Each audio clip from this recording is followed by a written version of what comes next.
The text message glowed on my wife's phone like a neon sign in a dive bar window. Dean GymBro, can't wait for round 3 tonight, K. I stared at the screen, coffee mug frozen halfway to my lips. Round 3? What happened to rounds 1 and 2? And when exactly did my wife Kathy start collecting GymBros like Pokemon cards? Before we dive deeper into this story, I have one small request. Please subscribe, drop a like, comment, and hit that hype button to boost this channel so more people can discover these incredible Reddit stories. Ben, you're staring at my phone again, Kathy said, not looking up from her laptop. She sat across our kitchen table, perfectly manicured fingers flying over the keyboard, working on some marketing campaign that apparently required her to stay out until midnight 3 nights a week. Just wondering who Dean GymBro is, I said, setting down my mug with deliberate calm. Sounds like a real intellectual. Kathy finally looked up, her green eyes flashing with that familiar mix of irritation and condescension I'd been seeing a lot lately. He's just a friend from the gym, Ben. You know, that place where people exercise? Maybe you should try it sometime?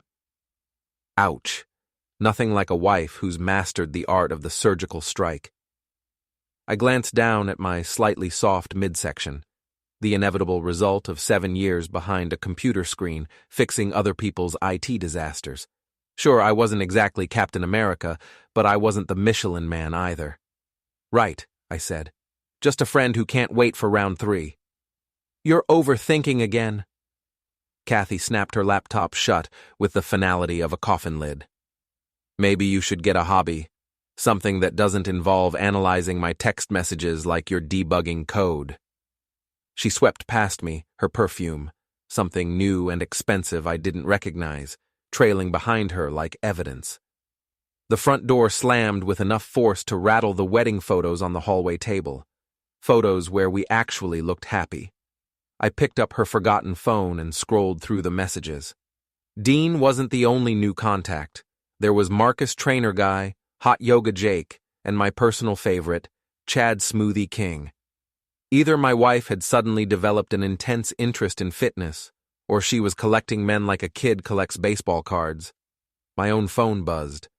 Paul, my best friend since college and the only guy I knew who could make divorce jokes at a funeral. Drinks tonight? Monica's driving me crazy about her ex's wedding. I typed back. Sure. Kathy's got another work meeting anyway. Ouch. Want to talk about it? Not yet, but keep the whiskey ready. I spent the rest of the day pretending to work on a server migration project while actually Googling signs your wife is cheating. Apparently, sudden interest in fitness, new clothes, working late, and emotional distance were all red flags. According to the internet, my marriage was basically a communist parade. That evening, I met Paul at Murphy's, our usual dive bar where the beer was cheap and the bartender minded his own business. Paul was already 3 beers deep, staring at his phone with the expression of a man watching his portfolio crash. Monica's texting me play-by-play updates from the wedding, he said without looking up. Apparently her ex looks distinguished in his tux. Kathy's cheating on me, I said, sliding into the booth across from him. Paul's head snapped up. Well, that escalated quickly. You sure? I showed him the screenshots I'd taken of Kathy's messages. His eyebrows climbed toward his receding hairline as he scrolled through them. Dean GymBro? He said finally. Jesus, Ben. Even his contact name sounds like he peaked in high school.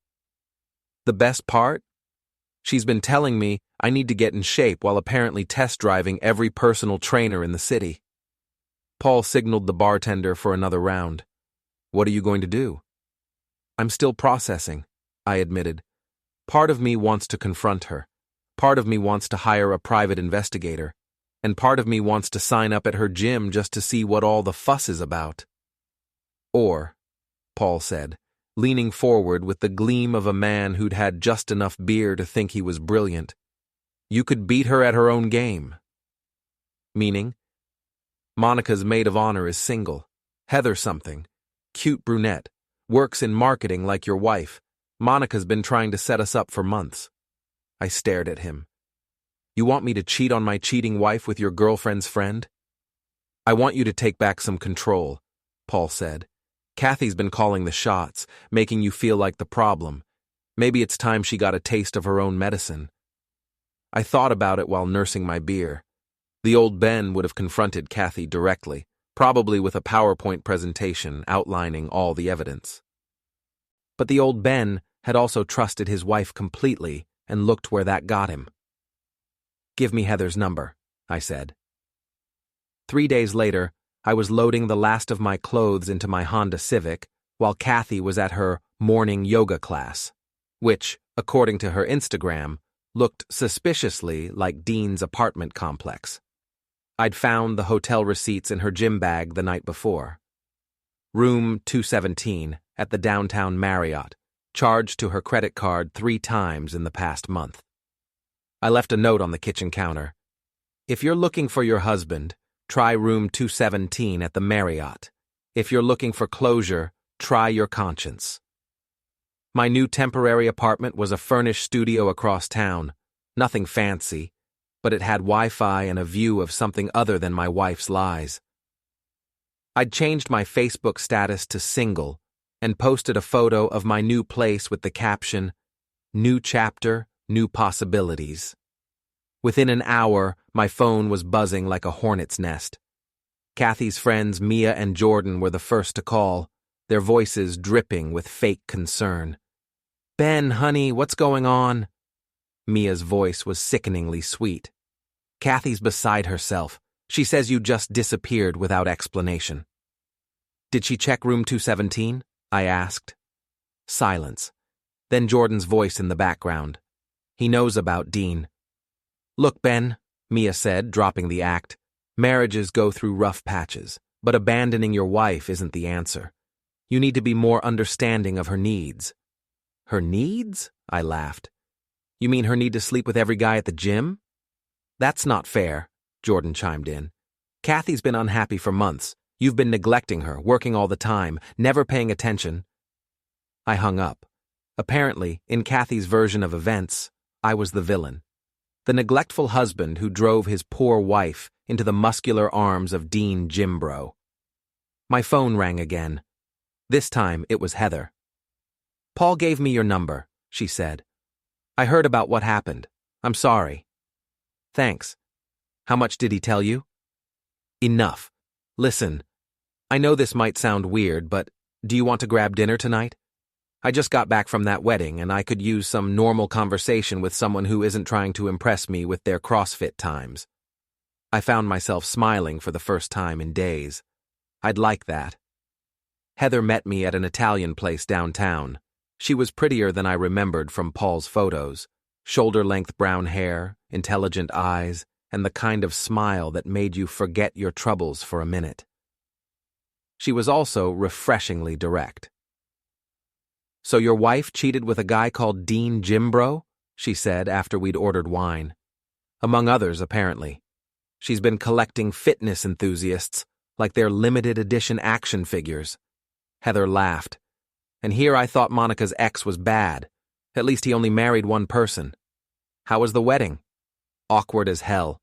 Monica spent the whole time trying to make her ex jealous by flirting with the groomsmen. I spent the whole time wondering why I agreed to be her +1's +1. We talked for 3 hours. About work, about relationships, about the strange ways people justify their behavior. Heather was smart, funny, and best of all, she wasn't sleeping with anyone named after a gym equipment brand. When I got home, I posted a photo of us at dinner with the caption, "Great evening with great company." Within minutes, the comments started rolling in. Paul liked it immediately. Monica's friends began asking questions. And somewhere in the city, I imagined Kathy's phone was buzzing with updates from her spy network.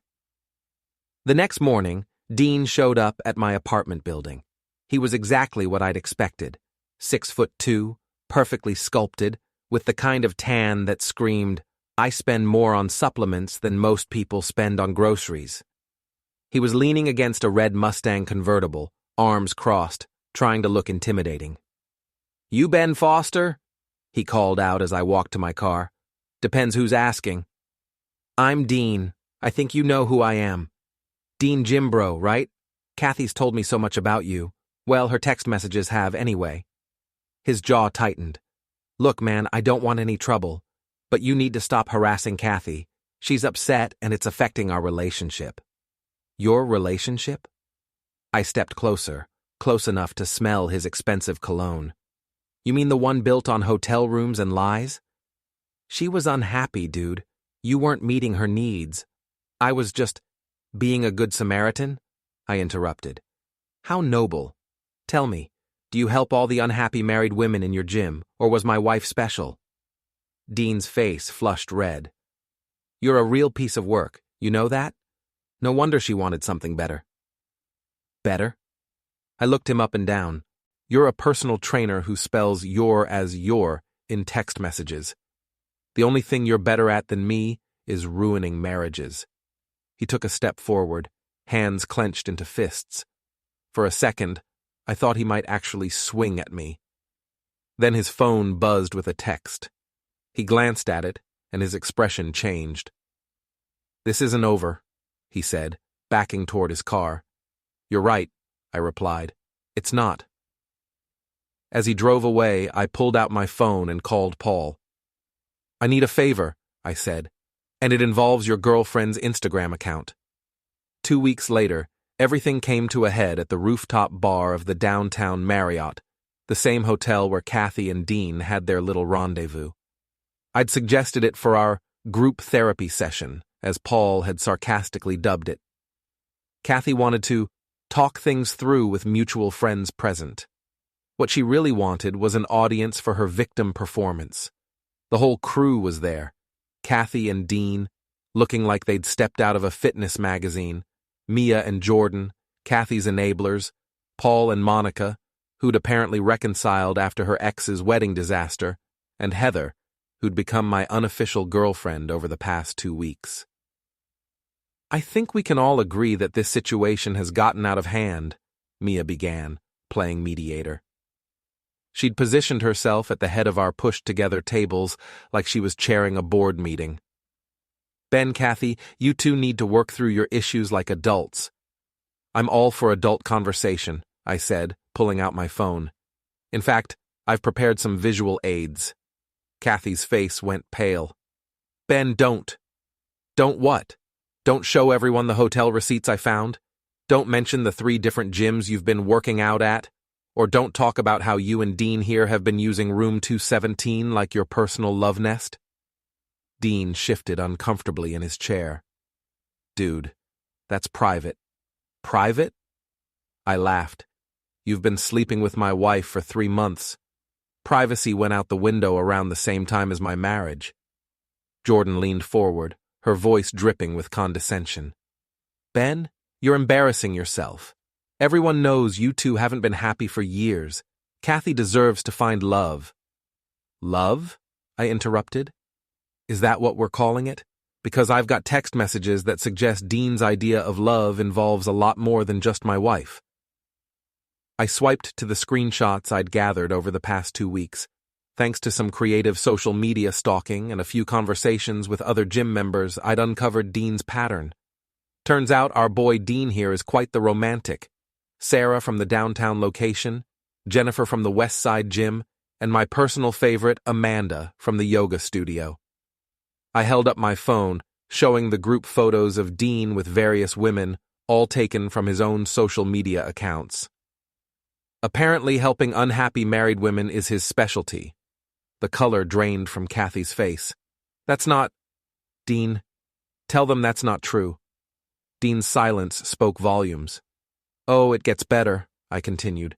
Dean's been telling each of these women the same story, how he's never felt this way before, how they're special, how he wants to help them leave their neglectful husbands. You're lying, Kathy said, but her voice wavered. Heather, who'd been quietly sipping her wine, suddenly spoke up. Actually, he's not. All eyes turned to her. She looked directly at Dean, her expression calm but deadly serious. I know because he tried the same routine on me at Monica's wedding.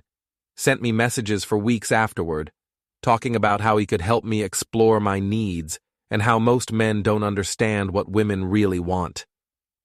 The table erupted. Monica gasped. Paul's eyebrows shot up. Mia and Jordan looked like they'd been slapped, but it was Kathy's reaction that was most satisfying, the slow realization that she'd been just another conquest in Dean's game. "That's not true," Dean said, but he was already standing, reaching for his jacket. "You're all crazy." "Sit down," Kathy said, her voice sharp. "Dean, sit down and explain this." "I don't have to explain anything to anyone," Dean replied, "especially not to a bunch of bitter—" He didn't get to finish the sentence. Paul, who'd been quietly seething, stood up and got in Dean's face. "Finish that sentence," Paul said quietly. "I dare you." Dean looked around the table, realizing he was outnumbered and outmaneuvered. His confident facade cracked completely. "This is bullshit," he muttered, heading for the exit.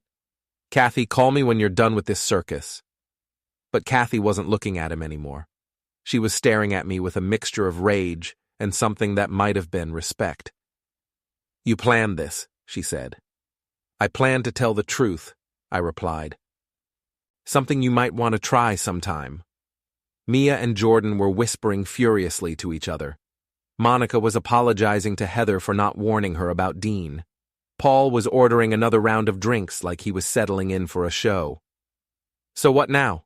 Kathy asked. "You've humiliated me in front of everyone. You've destroyed my relationship. Are you happy?" "Happy?" I considered the question. "I'm not happy that my marriage is over. I'm not happy that you chose to handle your unhappiness by sleeping with half the city's fitness industry. But am I happy that everyone now knows the truth?" "Yeah, I am." I stood up, pulling out my wallet to leave money for my drinks. "For what it's worth, Kathy, you were right about one thing. I did need a hobby. Turns out I'm pretty good at investigation." I looked around the table one last time. Mia and Jordan avoided eye contact, probably realizing their role in enabling Kathy's affairs wasn't going to win them any friendship awards. Monica was still apologizing to Heather. Paul was grinning like he'd just watched his favorite team win the World Series, and Kathy sat alone, her carefully constructed narrative in ruins, finally understanding what it felt like to be the one left behind. "Enjoy your fitness journey," I said, heading for the elevator. "I hear it's a real workout." As the elevator doors closed, I heard Paul's voice carrying across the rooftop. "Well, that was better than cable." 3 months later, I was helping Heather move into my new apartment, a real one this time, with 2 bedrooms and a view of the city. Dean had disappeared from social media entirely after several of his other relationships came to light. Kathy had moved back in with her parents and was apparently taking a break from both marriage and fitness. Mia and Jordan had tried to reach out once, suggesting we could all move past this if I was willing to take some responsibility for my marriage's failure. I'd responded by blocking their numbers and sending them a link to a relationship counseling website. "Any regrets?" Heather asked as we unpacked boxes in our living room. I thought about it for a moment, watching the sun set over the city where my old life had imploded and my new one had begun. "Just one," I said. "I should have done it sooner."